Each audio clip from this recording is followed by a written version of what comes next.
Les explications d'Antoine Perrin et Juliette Vallon. Ces images de la chaîne américaine ABC ont fait le tour du monde. Cette semaine, le journaliste vedette David Muir a pu pénétrer à l'intérieur de l'édifice. Une première depuis l'incendie. Le voici. Le grand orgue a survécu. Juste pour vous aider à comprendre. Les restes de cendres sont encore partout dans la cathédrale. Au sol, des débris sont numérotés et répertoriés. Certains, analysés par la police pour tenter de comprendre l'origine de l'incendie. Le monde entier est au chevet de Notre-Dame. Un mois après l'incendie, l'édifice en chantier attise la curiosité des touristes.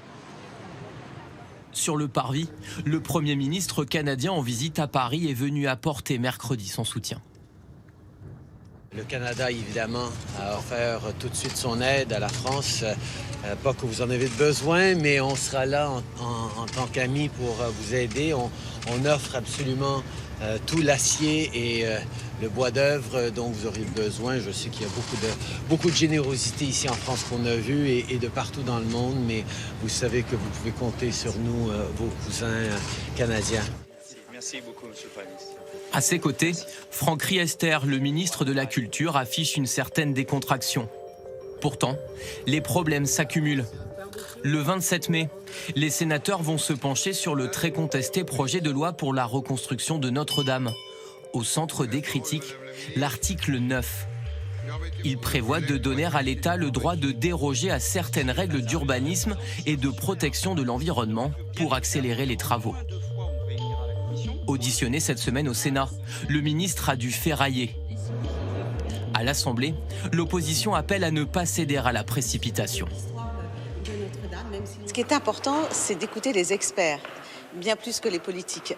Et les experts ont fait part de leur inquiétude. Ils sont plusieurs centaines dans le monde entier à avoir fait part de la nécessité de prendre le temps de l'évaluation des travaux à faire. Or, à l'heure actuelle, ce n'est pas parce que le président de la République fixe 5 ans que ce délai est obligatoirement le bon délai. Uniquement parce que M. Macron a décidé 2025, on passerait au-delà de toutes les normes habituelles en termes de marché, en termes d'appel d'offres, en termes de critères écologiques, sociaux aussi pour les gens qui travaillent sur le bâtiment, en termes de matériaux utilisés, de la vie de tel ou tel spécialiste. Donc pour moi, je ne vois pas au nom de quoi, si ce n'est le desiderata de Jupiter, on ferait ça. Après l'émotion suscitée par l'incendie de la cathédrale, la Fondation du patrimoine, l'un des 4 organismes chargés de la collecte, a enregistré en un mois 218 millions d'euros de promesses de dons. Pour son président, l'objectif est atteint. Nous avons pris la décision d'arrêter cette collecte la semaine prochaine parce que nous pensons que nous avons fait quelque part le plein. Voilà, c'est ce que je voulais annoncer cet après-midi. Nous, la Fondation du patrimoine, on a pris cette décision. Une décision prise la semaine dernière, sans concertation, regrette le ministre de la Culture, très remonté devant les caméras. Il est beaucoup trop tôt pour conclure que nous avons suffisamment d'argent ou même trop d'argent pour restaurer Notre-Dame de Paris.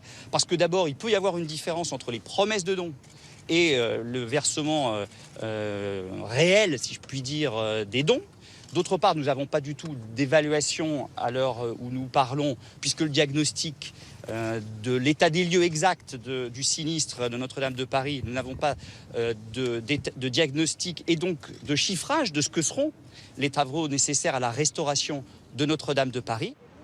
À ce jour, sur les 883 millions d'euros de dons promis, seulement 8% ont été encaissés.